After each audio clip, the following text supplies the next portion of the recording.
ہمیں پتہ ہے کہ افغانستان کی سرزمین ماضی میں بھی ہمارا پڑوسی ملک افغانستان کی سرزمین کو ہمارے خلاف استعمال کرتا تھا۔ 5 لاکھ سے زیادہ وہ کہتے ہیں ویپنز ہیں، وہ بلیک مارکیٹ میں بک رہے ہیں، وہ دہشت گرد گروہوں کے ہاتھ میں لگ گئے ہیں۔ اور ہم اگر دیکھتے ہیں بلوچستان کے حالات کو، تو وہاں پہ بھی ہم دیکھتے ہیں کہ ایران کے اندر پاکستانی مزدور قتل ہو جاتے ہیں۔ آئے روز وہاں پہ BLA کی ایکٹیویٹیز بھی ہم دیکھ رہے ہیں، دیگر دہشت گرد گروہ جو ہیں وہ وہاں پہ حملے کر رہے ہیں۔ تو ہماری سیکیورٹی فورسز کے اوپر بہت زیادہ پریشر بھی ہے، اور وہ بڑے قربانیاں دے کر اس جنگ کو لڑ رہے ہیں۔ پاکستان کے پاس جدید ہتھیار موجود ہیں، پاکستان کے پاس اسٹینڈنگ آرمی موجود ہے، بہت بڑی ادارے موجود ہیں، لیکن اس کے باوجود پاکستان جو ہے وہ ایک اسٹریٹجک ریسٹرینٹ کا اور پیشنس کا مظاہرہ کرتا ہے۔ TTP جیسے اور دیگر جو داعش جیسے گروپس ہیں، ان کی جو ہے وہ مکمل طور پہ ان کے خلاف بڑا واضح موقف ہونا چاہیے، اور ان کو ان کاموں سے روکنا چاہیے۔ السلام علیکم ناظرین، معمر قذافی ایک مرتبہ پھر حاضر ہے نیا دور کے پلیٹ فارم سے۔ ناظرین، آج ہمارے بڑے ہی پیارے گیسٹ تابش قیوم صاحب ہمارے ساتھ موجود ہیں۔ وہ نہ صرف سپوکس پرسن ہے ایک سیاسی جماعت کے مرکزی مسلم لیگ کے، بلکہ وہ سیاسی اور دفاعی جو پاکستان میں ڈیولپمنٹ ہو رہی ہوتی ہے ان پر گہری نظر ہوتی ہے۔ السلام علیکم تابش بھائی۔ جی وعلیکم السلام، کیسے ہیں آپ؟ خیریت سے ہیں؟ اچھا تابش بھائی، سب سے پہلے تو میں آپ سے پوچھنا چاہوں گا کہ آپ کی ایک پولیٹیکل سیاسی جماعت بھی ہے، اس میں آپ پورے پاکستان پہ آپ کی نظر بھی ہوتی ہے، چیزیں بھی دیکھ رہے ہوتے ہیں۔ کیوں پاکستان کے حالات کچھ عرصے سے اتنے کشیدہ ہیں، یہاں جنگی صورتحال بنی ہوئی ہے، یہ کیا وجہ سمجھتے ہیں آپ اس سب؟ بسم اللہ الرحمن الرحیم۔ جی بالکل آپ نے ٹھیک کہا، اور واقعتاً اس وقت جو پاکستان کی صورتحال ہے، خاص طور پہ سیکیورٹی کی، تو وہ شاید پوری دنیا میں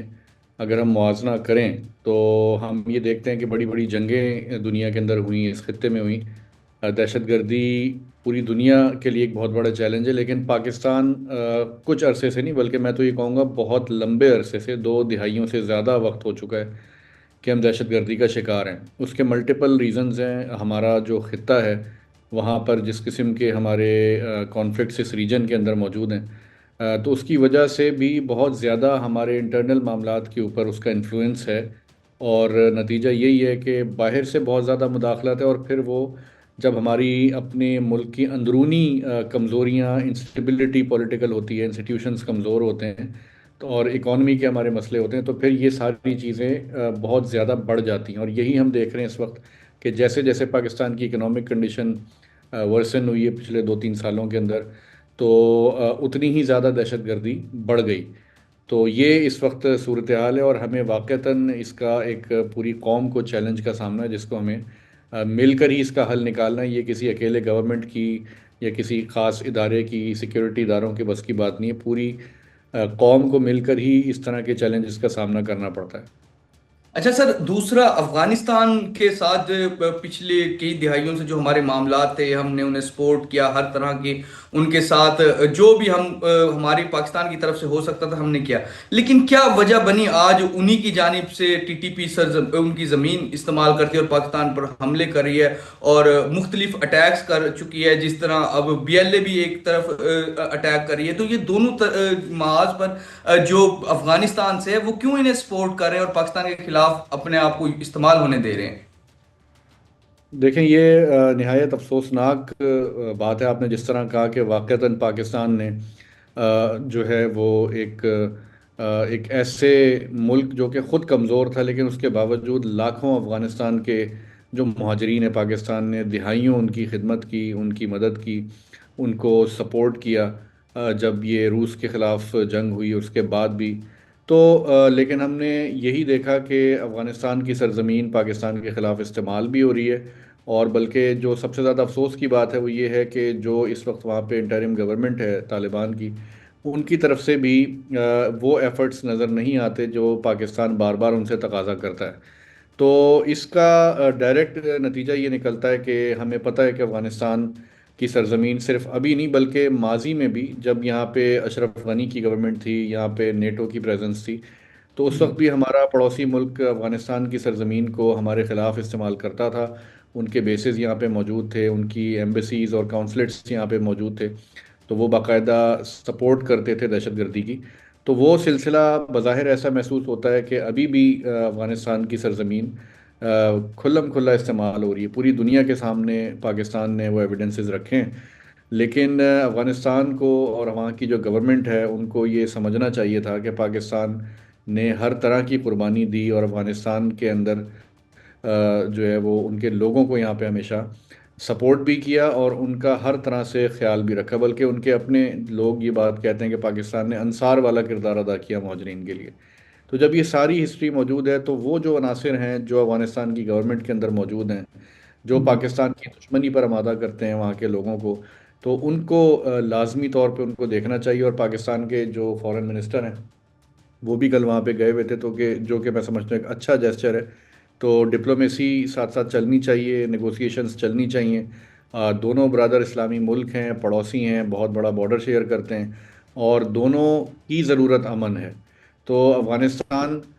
کے اندر اگر امن کی ضرورت ہے تو پاکستان میں بھی اسی طرح ضرورت ہے، تو یہ ایک دوسرے کو سپورٹ کر کے ہی مسائل کا حل نکالا جا سکتا ہے، اور اس کے لیے ضروری ہے کہ ٹی ٹی پی جیسے اور دیگر جو داعش جیسے گروپس ہیں ان کی جو ہے وہ مکمل طور پہ ان کے خلاف بڑا واضح موقف ہونا چاہیے، اور ان کو ان کاموں سے روکنا چاہیے۔ پاکستان کے اندر ہو یا دنیا میں کہیں بھی خطرہ موجود ہے، پوری دنیا کی ریزرویشنز رہتی ہیں افغانستان کے حوالے سے کہ یہاں سے دوبارہ سے کوئی ایسا واقعہ نہ ہو جس سے پوری دنیا کا امن خطرے میں چلا جائے۔ بالکل اچھا سر، جس طرح آپ نے افغانستان کی بات کی، افغانستان کی جو موجودہ گورنمنٹ ہے وہ انڈیا کے قریب بھی نظر آتی ہے، انڈیا سے بات چیت بھی ہوتی ہے، پھر ٹی ٹی پی کو بھی مختلف انڈیا جیسے جو کنٹریز ہیں وہ سپورٹ کرتے ہیں، یہ سب چیزیں بھی تو نظر آ رہی ہیں ہمیں، اور پھر بھی ہم کیوں اتنا سافٹ کارنر رکھتے ہیں افغانستان کے لیے اور باقی مزید چیزوں پہ؟ دیکھیں، پاکستان کو بڑی غیر معمولی قسم کی صورتحال کا سامنا ہے سیکیورٹی کی، اور آپ یہ دیکھیں کہ افغانستان کے اندر امریکہ جس طرح سے یہاں سے وڈرال ان کا ہوا ہے، ابھی بی بی سی کی رپورٹ آپ کی نظروں سے گزری کہ 5 لاکھ سے زیادہ وہ کہتے ہیں ویپنز جو ہیں وہ بلیک مارکیٹ میں بک رہے ہیں، وہ دہشت گرد گروہوں کے ہاتھ میں لگ گئے ہیں۔ تو یہ ساری دہشت گردی جو پاکستان میں ہو رہی ہے، اور پاکستان نے ایویڈنسز دنیا کے سامنے رکھے ہیں کہ یہ وہی ہتھیار ہیں جو یو ایس فورسز یہاں پہ چھوڑ کر گئی ہیں۔ تو یہ کوئی معمولی چیز نہیں ہے، یہ کوئی عام اسلحہ نہیں ہے، اس کے اندر بہت سوفسٹیکیٹڈ ویپنز اور گیجٹس اور چیزیں موجود ہیں، بڑی جدید ٹیکنالوجی موجود ہے۔ اور ہم اگر دیکھتے ہیں اپنے بلوچستان کے حالات کو، تو وہاں پہ بھی ہم دیکھتے ہیں کہ ایران کے اندر پاکستانی مزدور قتل ہو جاتے ہیں، آئے روز وہاں پہ بی ایل اے کی ایکٹیویٹیز بھی ہم دیکھ رہے ہیں، دیگر دہشت گرد گروہ جو ہیں وہ وہاں پہ حملے کر رہے ہیں۔ تو ہماری سیکیورٹی فورسز کے اوپر بہت زیادہ پریشر بھی ہے، اور وہ بڑے قربانیاں دے کر اس جنگ کو لڑ رہے ہیں۔ تو ایسی صورتحال کے اندر پاکستان کے پاس دیکھیں، پاکستان ایک نیوکلیئر ویپن سٹیٹ ہے، پاکستان کے پاس جدید ہتھیار موجود ہیں، پاکستان کے پاس سٹینڈنگ آرمی موجود ہے، بہت بڑی ادارے موجود ہیں، لیکن اس کے باوجود پاکستان جو ہے وہ ایک اسٹریٹجک ریسٹرینٹ کا اور پیشنس کا مظاہرہ کرتا ہے، اور وہ چاہتا ہے کہ گورنمنٹ آف افغانستان جو اس وقت ہے وہ ریئلائز کرے کہ ایک پاکستان جیسی ریاست جو کہ اتنی قربانیاں دے رہی ہے، تو ان کے ایک صبر کی لمٹ ہے۔ اور اگر پاکستان کی آئے روز یہ شہادتیں ہوتی رہیں، کبھی مزدوروں کی، کبھی عام لوگوں کی، کبھی ہمارے سپاہیوں کی، تو ظاہری بات ہے کہ وہ ملک ایک حد تک ہی اپنی ساورنٹی کو اور اپنی سیکیورٹی کو اس طرح کے معاملات کو برداشت کر سکتے ہیں۔ لیکن ہم پھر بھی یہ سمجھتے ہیں کہ افغانستان اور پاکستان کے جو برادرانہ تعلقات ہیں، جو پبلک لیول پر ہیں، جو علماء کے لیول پر ہیں، ان کو ہمیں استعمال کرتے ہوئے، جماعتوں کے تعلقات کو استعمال کرتے ہوئے امن کا راستہ تلاش کرنے کی ضرورت ہے۔ بالکل اچھا سر، سیکنڈ میں آپ سے یہ پوچھنا چاہوں گا کہ پاکستان کے پاس سب کچھ ہے، ملٹری ہے، ہر چیز ہے، لیکن پھر بھی بی ایل اے جیسی جو دہشت گرد جماعتیں ہیں، تنظیمیں ہیں، وہ کیسے اتنی اسٹرانگ ہو جاتی ہیں؟ کہ کس طرح وہ ہو سکتی ہیں؟ کیسے یہ پاسبل ہے؟ دیکھیں، جب آپ کو سپورٹ ہوتی ہے اکراس دا بارڈر، تو آپ کے سیف ہیونز وہاں پہ جب موجود ہوں، آپ کو فائنینسنگ آپ کی ہو رہی ہے، اور انٹرنیشنل ادارے فیٹ اپ جیسے ان کو ان کی آنکھیں بند ہو جائیں جب پاکستان کے اندر دہشت گردی ہو رہی ہو، تو پھر ظاہری بات ہے کہ ایک اوپن آپ جو ہے وہ موقع دیتے ہیں اس طرح کے گروہوں کو کہ وہ پاکستان جیسے ملکوں کے اندر جو کہ اکنامکلی بھی کمزور ہیں، جن کے اوپر بہت زیادہ سٹریس ہے معیشت کا، تو ان کے جو ادارے بھی سیکیورٹی کے آپ دیکھتے ہیں، ہمارے انسٹیٹیوشنز بھی بہت سارے گورنمنٹ کے کمزور نظر آتے ہیں ہمیں۔ تو اس طرح کی سچویشن میں موقع ملتا ہے اس طرح کے گروہوں کو کہ وہ کھل کے دہشت گردی کریں، اور ہم یہ دیکھ رہے ہیں کہ یہ سارا سلسلہ ہو بھی رہا ہے۔ تو یہ دنیا کے سامنے ہو رہا ہے، پاکستان وکٹم ہے دہشت گردی کا، لیکن پاکستان کی ریزالو جو ہے وہ پاکستان کے جو لوگوں کے اندر ریزولو ہے، پاکستان کے دفاع کرنے والوں کی جو ریزولو ہے، اس کو تو کوئی بھی آج تک مٹا نہیں سکا، لیکن ضرورت میں سمجھتا ہوں اس بات کی ہے کہ سب سے بڑا چیلنج یہ ہوتا ہے کہ جو گریوینسز ہیں، ہوں، لوگوں کی جو گریوینسز ہیں ان کو ایڈریس کرنا بہت زیادہ ضروری ہے۔ بلوچستان کی سیکیورٹی کی صورتحال کو اگر آپ تھوڑی دیر کے لیے سائڈ پہ بھی رکھیں، وہاں کی جو گورننس ہے، وہاں پہ جو فیسلٹیز ہیں لوگوں کے لیے، جو وہاں ہوں، پہ معاشی صورتحال ہے، پانی کا اور دیگر قسم کے جو وہاں پہ بیسک ضروریات کا نہ ہونا ہے، یہ ایک ہوں، بہت بڑی وجہ ہے ریزینٹمنٹ کی، اور اس کو پھر لوگ دنیا میں استعمال کرتے ہوئے ان لوگوں ہوں۔ کو برگلا کر پھر غلط کاموں کے لیے، دہشت گردی جیسے معاملات کے لیے استعمال کرتے ہیں۔ اچھا سر، بی ایل اے جیسی اب تنظیموں کے خلاف آپ کیا سمجھتے ہیں؟ ڈائیلاگ سے مسئلے حل ہو سکتے ہیں یا آپریشن ہونے چاہیے، یا کیا آپ کیا سمجھتے ہیں؟ دیکھیں، بڑی واضح بات ہے کہ اگر تو کوئی پاکستان کے آئین کو تسلیم کرتا ہے، پاکستان کے جو ہے کانسٹیٹیوشن کو سامنے رکھتے ہوئے، پاکستان کے قانون کو مانتے ہوئے وہ کوئی بات چیت کرنا چاہتا ہے، وہ کوئی امن کی طرف آنا چاہتا ہے، تو ہم نے ماضی میں بھی دیکھا کہ بہت سارے ایسے لوگ جو کہ اس طرح کی تنظیموں میں چلے گئے تھے، انہوں نے ہتھیار ڈالے اور پاکستان نے ان کو ری انٹیگریٹ کیا، معاشرے کا حصہ بنایا اور ان کو مواقع فراہم کیے۔ تو یہ تو ایک اچھی چیز ہے اور یہ مستقل ہونی چاہیے۔ جہاں تک بات رہی کہ جب اس طرح کے قتل عام ہوں گے، مزدوروں کا قتل ہوگا پاکستان کے اداروں پر، گورنمنٹ فورسز پر، ٹرین بولان ایکسپریس جیسے واقعات ہوں گے، تو پھر تو ظاہری بات ہے کہ ایک ریاست کو اپنی رٹ منوانی بھی پڑتی ہے، اس کو سیکیورٹی انشور بھی کرنی پڑتی ہے، اور اس کو یہ اعتماد دینا پڑتا ہے اپنے لوگوں کو کہ وہ محفوظ ہیں۔ اور اس طرح کے واقعات سے نہ صرف باقی لوگ بلکہ سب سے زیادہ بلوچستان کے اپنے لوگ متاثر ہیں، کیونکہ ان کے بارے میں اور ان کے ساتھ جو ان کی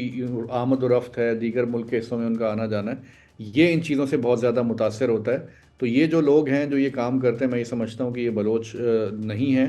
یہ بلوچوں کے دوست نہیں ہیں، یہ بلوچوں کے اگر دوست ہوتے، ان کے ہمدرد ہوتے، تو یہ ان مسائل کا، جو کہ گورننس کے مسائل ہیں، دیگر ایشوز ہیں، ان کا حل نکالتے۔ اور ریاست کو بھی میں سمجھتا ہوں یہ چاہیے کہ جہاں کوئی حل نکل سکتا ہو، جہاں کوئی بات چیت کے ذریعے،